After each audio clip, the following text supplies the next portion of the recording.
सांसद श्री महाबली सिंह जी, सासा के माननीय विधायक श्री जवाहर प्रसाद जी, करहगर के माननीय विधायक श्री रामधनी बाबू, दिनारा के माननीय विधायक श्री जयकुमार सिंह जी, काराकाट के माननीय विधायक श्री राजेश्वर राज जी, चेनारी के माननीय विधायक श्री श्याम बिहारी राम जी, डिहरी की माननीय विधायक श्रीमती ज्योति रश्मि जी, पीरो के माननीय विधायक श्री सुनील पांडे जी, बिहार विधान परिषद के माननीय सदस्य श्री कृष्णा सिंह जी,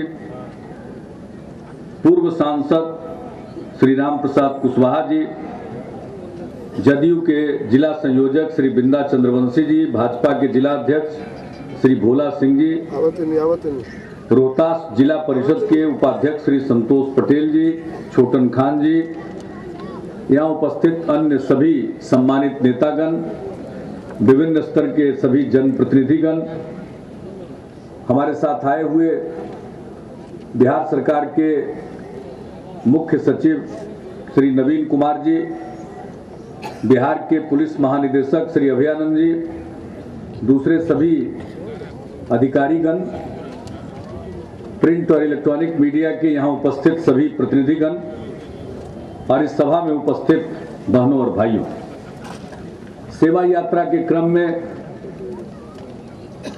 आपके बीच आज उपस्थित होने का अवसर मिला। आज चौथे दिन मैं रोहतास जिले में हूं। इसके पहले 6 अन्य जिलों की भी यात्रा मैंने पूरी की है। पश्चिम चंपारण से हमने शुरू किया, मुजफ्फरपुर, शेखपुरा, अरवल, सहरसा, बांका पूरा करने के बाद हम यहाँ पहुँचे हैं। फिर हम औरंगाबाद भी जाएंगे और इसके आगे और जिलों की यात्रा है, पूर्णिया, सिवान, मधुबनी। इस यात्रा के पीछे मकसद है कि सरकार की योजनाओं को सरजमीन पर उतारा जाए, जनता को बेहतर सुविधाएं प्रदान की जाए। इसी उद्देश्य से ये यात्रा हम कर रहे हैं। अब होगा, घबराइए मत, एगो रउआ के घबराइला से काम नानू चली। होई, सब होई। कुछ ढेर बोले के आदत होला कुछ लोग के, अब ओकर तो कोनो इलाज नहीं खे। कह दा तनी काम में जा तो मटिया दी है वही जे। काम करे के पड़ी तब बुझाई। पहले हम घूमते थे विकास यात्रा में तो मेरे सामने बहुत सारी शिकायतें आई और ऐसा लगा कि भ्रष्टाचार का आलम इतना ज्यादा है कि जनता परेशान। ऊपर से कई योजनाएं चलाई जा रही हैं, लेकिन नीचे कई जगहों पर, कई स्तर पर कोताही बरती जा रही है। लोग भ्रष्टाचार में लिप्त है। तो हमने उस यात्रा के दौरान तय किया और एक कानून बनाया। भ्रष्टाचार निरोधी कानून के अंतर्गत ही जो अधिकार है राज्यों को, उसका प्रयोग करते हुए हमने विशेष न्यायालय विधेयक बनाया। विशेष न्यायालय विधेयक में 2 बातें रखी गई। एक तो जो भ्रष्टाचार से संबंधित मामले हैं, खास करके आय से अधिक संपत्ति के मामले। घूस कमाने का मतलब क्या है? जो तनख्वाह मिल रही है वो नहीं, ऊपरी आमदनी कर रहे हैं, माल बना रहे हैं, संपत्ति बना रहे हैं। तो जो आमदनी से अधिक संपत्ति अर्जित करते हैं, उनके खिलाफ जो कानून है, हमने उस कानून में प्रावधान किया कि इस राज्य में एक समय सीमा के अंदर उस मामले पर फैसला हो जाए। और दूसरा कहा कि अगर भ्रष्टाचार के जरिए कोई संपत्ति अर्जित करता है तो उस पर मुकदमा तो चलेगा ही, उसके अलावे उसकी जो संपत्ति है उसको जब्त किया जाएगा। ये हमने प्रावधान किया। लेकिन ये राज्य को ये कानून बनाने का अधिकार तो है, लेकिन इसमें केंद्र के सहमति की जरूरत है। तो हमने कानून बनाया, यहां सहमति के लिए केंद्र में भेजा। काफी विलंब हुआ सहमति मिलने में, अंत में सहमति मिली।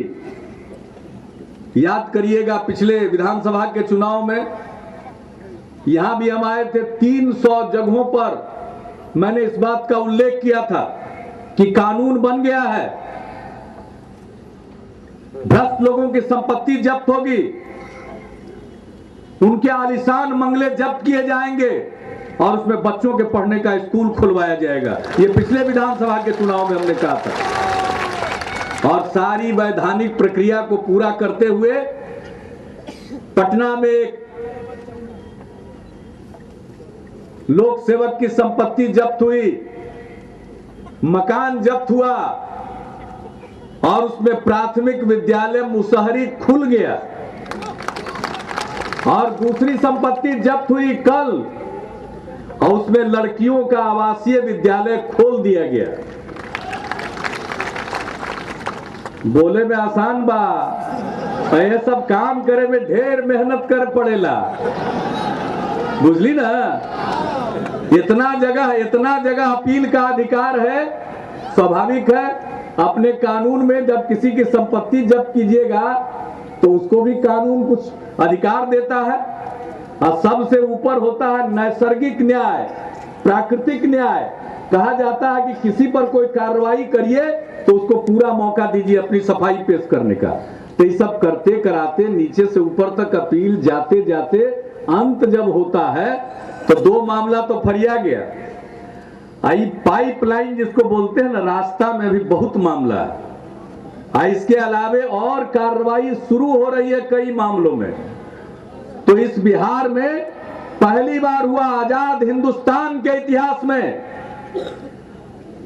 आजाद हिंदुस्तान के इतिहास में पहली बार सूबे बिहार में यह हुआ है। बात कहने के लिए बहुत लोग बोलते हैं, लेकिन काम यहां शुरू हुआ। अभी हमारे विजय चौधरी जी बोल रहे थे, हम लोग भी केंद्र में मंत्री थे, प्रधानमंत्री जी के सामने अपने संपत्ति की घोषणा करनी पड़ती थी, लेकिन वो बाहर नहीं होता था। बिहार पहला राज्य है जहां हमने तय किया कि साल के आखिर में मुख्यमंत्री और मंत्री सब अपने संपत्ति की विवरणी देंगे और उसको राज्य सरकार के वेबसाइट पर डाला जाएगा। पिछले साल किया गया, इस साल भी किया जा रहा है। और इसके बाद सरकार के जितने अधिकारी हैं, श्रेणी 1 के अधिकारी, वर्ग 2 के अधिकारी, वर्ग 3 के अधिकारी, यानी मुख्य सचिव जो सबसे बड़े अधिकारी हैं, वहां से लेकर के दफ्तर के बाबू तक, और पुलिस महकमे में सबसे बड़े अधिकारी डीजीपी, वहां से लेकर के थाना के बाबू तक, बड़ा बाबू हो कि छोटा बाबू हो, सब बाबू, ये सब की संपत्ति की विवरणी 28 फरवरी तक जमा कराई गई और मार्च महीने में उसको वेबसाइट पर डाल दिया गया। आप देश में बाद में हुआ, हमारे यहां पहले हुआ। और उसको सेवा का जो नियम होता है उसमें हम लोगों ने डाल दिया, प्रतिवर्ष होगा। जब हम विश्वास यात्रा में घूम रहे थे तो लोग कहते थे कि साहब हम लोग दफ्तर में जाते हैं, जात का सर्टिफिकेट मांगते हैं, आमदनी का सर्टिफिकेट लेने जाते हैं, आवासीय प्रमाण पत्र लेने जाते हैं, तब 500 रुपया घूस लगता है।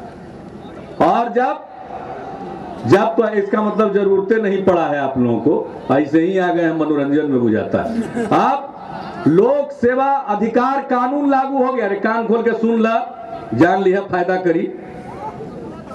लोक सेवा कानून, लोक सेवाओं का अधिकार कानून 50 तरह की सेवा राज्य सरकार की, इसको इस कानून के दायरे में अभी लाया गया और इस कानून के जरिए जनता को यह अधिकार सौंपा गया, इस तरह की सेवा प्राप्त करने का अधिकार है। अगर किसी को जात प्रमाण पत्र चाहिए तो उसको मिलेगा और समय सीमा निर्धारित कर दी गई, उस समय सीमा के अंदर उनको मिलेगा। अधिकारी का तय कर दिया गया पदनाम और उनको देना। अगर वो नहीं दे सकते हैं तो कारण बताते हुए उनको जवाब भेजेंगे। आज हम और उसका जो भी दरखास्त होगा उसका पावती मिलेगा, रसीद मिलेगा। 50 और 15 अगस्त से उसको लागू कर दिया गया, 15 अगस्त से उसको लागू कर दिया गया। हमने जब सेवा यात्रा की शुरुआत की तो इसको देखना शुरू किया हमने, जो चंपारण में, फिर मुजफ्फरपुर में, अब हालत यह है उसमें और सुधार हमने कर दिया। जब हम अपने सरकार के दूसरे कार्यकाल का 1 साल पूरा कर रहे थे तो हमने उस दिन ऐलान किया 25 नवंबर को, उस समय तक पूरे बिहार में 50 लाख से ज्यादा लोगों ने लोक सेवाओं का अधिकार कानून का इस्तेमाल करके अपना सर्टिफिकेट प्राप्त किया और उसका हमने विश्लेषण किया। उसमें देखा कि 50 लाख में 32 लाख लोग आवासीय प्रमाण पत्र, जाति प्रमाण पत्र और आय प्रमाण पत्र चाहते थे। 32 लाख लोग समय पर उनको मिला तो हमने देखा, और 16 लाख, इस 32 लाख में 16 लाख आवासीय प्रमाण पत्र का था। तो हम लोगों ने और तय कर दिया, 1 दिसंबर से लागू हो गया कि आवासीय प्रमाण पत्र, जाति प्रमाण पत्र और आमदनी प्रमाण पत्र, इसके लिए दफ्तर जाने की जरूरत नहीं है। ऑनलाइन जहां कंप्यूटर का केंद्र है वहां से आप दरखास्त दीजिए, आपको रिसीविंग एक नंबर मिल जाएगा, पावती नंबर मिल जाएगा, और जिस डेट को आपको मिलना है, पूरा हो रहा है 21 दिन या 15 दिन या जितना दिन भी निर्धारित है, आप चले जाइए उस दफ्तर में, अपना सर्टिफिकेट लेके आइए। हमने तो देखा चंपारण में, मुजफ्फरपुर में सर्टिफिकेट बन के तैयार है, आदमी का इंतजार कर रहा है कि हमारा ले जाइए। एक जगह तो पता चला कि वीडियो खोजे चल रहा है सीओ कि भाई अपना दरखास्तवा तो ले जाइए, नहीं तो हमारे यहाँ पेंडिंग में दर्शाएगा। ये हालत हो गया। हम 7 जिला घूम गए, सब जगह जनता के दरबार में मुख्यमंत्री 5 जिला में 2 छोटा जिला छोड़ करके आ गए। एक शिकायत नहीं लिखित मिला। तो इससे दूर होता, कहने से दूर नहीं होता, उपाय निकालना पड़ता। तो ये काम करके हम लोगों ने लोगों को राहत पहुंचाई। अब इसके बाद घूम रहे धान का अधिप्राप्ति, कुछ होता था, इस बार हमने तय किया कि धान का रिकॉर्ड उत्पादन हुआ है, धान की अधिप्राप्ति होगी। कल हम रोहतास जिले में गए थे नटवार में देखने के लिए, पैक्स के माध्यम से भी जो हो रहा उसको भी, और राज्य खाद्य निगम के माध्यम से भी होता था उससे भी। और आज पूरी अधिकारियों के साथ हमने सभी विषयों पर समीक्षा की है और इसकी भी समीक्षा की है। एफसीआई के भी अधिकारी आए थे। 30 लाख टन धान की अधिप्राप्ति का लक्ष्य है। हमने जिलाधिकारी से पूछा आप कितना करेंगे? रोहतास के लिए 2.5 लाख टन का लक्ष्य रखा गया था। जिलाधिकारी ने बताया कि 4 लाख टन हम लोग करेंगे। हमारे सभी माननीय विधायक आज समीक्षा की बैठक में थे। इन लोगों ने तो कहा कि हम 4 लाख से भी ऊपर टपा देंगे। 2 लाख टन सुनील पांडे जी बैठे हुए हैं, भोजपुर का लक्ष्य है। 2 लाख टन बक्सर का है, 2 लाख टन कैमूर का है। पूरे बिहार में 30 लाख टन, 10 लाख टन शाहाबाद क्षेत्र में ही धान की खरीद होगी। पैक्स जहां करेगा पैक्स, बाकी जगहों के लिए हमारा राज्य खाद्य निगम का गोदाम खुल करके, और इसको किसान को तत्काल चेक देने के लिए हमने राज्य सरकार की तरफ से 800 करोड़ रुपए का कर्ज, आधा आधी कोऑपरेटिव बैंक को और आधा दिया है एसएफसी को, ताकि किसान को भुगतान में देर न हो। पहले होता था 2 महीना के बाद भंजने वाला चेक दिया जाता था, अब दिया जा रहा है तुरंत जाके भजा दीजिए वैसा चेक, तो ये भी करके दिखा देंगे धान की अधिप्राप्ति। और कहा है कि सीधे किसान से होगा, धान पैक्स लेगा, एसएफसी के सेंटर पर लेगा, एसएफसी उसका मिलिंग कराएगा और चावल बना करके उसको कुटवा करके दे देगा एफसीआई को। इसमें जनता को, किसानों को किसी तरह की परेशानी न हो, हमने इंतजाम कर दिया। हर जगह एसएफसी का जो केंद्र रहेगा वहां पर कौन पैक्स का किस दिन एसएफसी में लिया जाएगा उसका भी रूटीन रोस्टर बना दिया जा रहा है। और पैक्स वाले जब जाएंगे तो उनको जितना कागज उनसे मांगा गया वो जमा करेंगे, वो निश्चिंत हो जाएंगे। ये उपाय किया जा रहा है, सब लोग इसका लाभ उठाइए। जहां जहां धान लोग अपना देना चाहते हैं सरकारी खरीद में, उसको धान को दीजिए। तो एक एक चीज किया गया है। और बाकी यहाँ के आपके एमएलए भी हैं, उनसे भी संपर्क करिए, एक एक बात करेंगे। यहाँ के अधिकारी हैं, वो सारे लोग लगे हुए हैं और एक एक चीज में हम कर रहे हैं। इंदिरा आवास की धांधली, अब इंदिरा आवास कैंप लगा करके, पहले लोग कहता था कि 5,000 रुपया दलाल लोग खा जाता है, अब उपाय कर दिया, हर एक ब्लॉक में कैंप लगता है। 27 अगस्त को पूरे बिहार में एक बार कैंप लगा करके 2/3 से ज्यादा इंदिरा आवास के लाभार्थियों को पिछला बचा हुआ और इस साल का बांट दिया गया। और दूसरा कैंप 11 जनवरी को लगेगा, बचे खुचे तमाम लोगों को मिल जाएगा, शिकायत गायब। अब कैमरा लगा देते हैं, कोई अगर गड़बड़ करे पकड़ाता है, पुलिस के लोग भी रहते हैं, हमारे डीजीपी सीधे मॉनिटर कर रहे हैं। जो गड़बड़ करेगा, इधर से उधर करेगा, उसको पकड़ करके बंद किया जाएगा, भितरामपुर पहुंचा दिया जाएगा और उसका मामले का अनुसंधान तेजी से करके कोर्ट में आवेदन दिया जाएगा कि इनका स्पीडी ट्रायल हो। हम सब का गड़बड़ करने वाले का दलाली छुड़वाएंगे। अब मनरेगा बचा है, मनरेगा में कर दिया है कि सप्ताह में एक दिन हमारे जितने अधिकारी हैं जिला में, सबको ड्यूटी रहेगा कि एक दिन गांव में जाएंगे और किसी पंचायत में जितना मनरेगा की योजना चल रही है सब देखेंगे, स्पॉट पर सब कागज देखेंगे, पूछेंगे आपके नाम से भुगतान है, आपको मिला नहीं मिला, तुरंत हो जाएगा कार्रवाई। एक एक चीज आप प्रत्येक सप्ताह के एक दिन घूम घूम करके, और एक अफसर अगर एक दिन एक सप्ताह में एक ब्लॉक में गए तो अगले सप्ताह में वो दूसरे ब्लॉक में जाएंगे। ऐसा ना कि उसी ब्लॉक में टहलेंगे तो धीरे धीरे रिश्ता होने लगेगा, ये भी नहीं। तो ये सब उपाय हम लोग कर रहे हैं धीरे धीरे, आप लोगों का सहयोग चाहिए, समझ गए ना। ये अंदर से शुरू होता है, ऐसा न हो कि दूसरा गड़बड़ करे तब पकड़ाए, अपना कोई गड़बड़ करे तो इसको छोड़ दीजिए, बखस दीजिए, गलती कर दिया सुधर जाएगा, ये नहीं चलने वाला। इसलिए अब यहां कोई गुंजाइश है नहीं और हमको कोई दूसरा काम नहीं है बहनों और भाइयों। और नेता लोग होंगे, बहुत तरह का काम होगा लोगों को, हमको जनता की सेवा को छोड़ के कोई दूसरा काम नहीं है, हम इसी में लगे रहते हैं। इसलिए जाके हम जिलों में रहते हैं। और जैसा बताया आपको, आज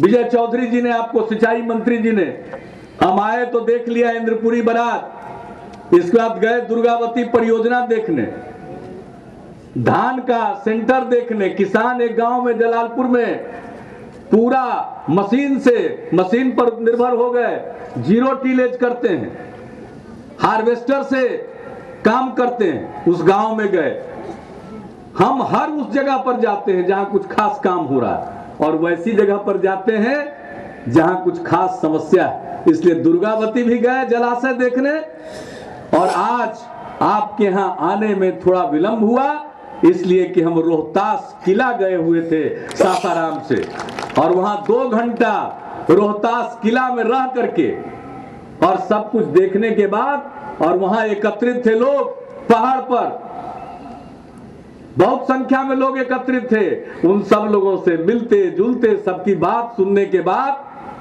हम यहां पर आपके बीच में आए। तो जहां जहां गहन समस्या होती है हम वहीं जाते हैं, और जहां कोई अच्छा काम करता है वहां जाते हैं।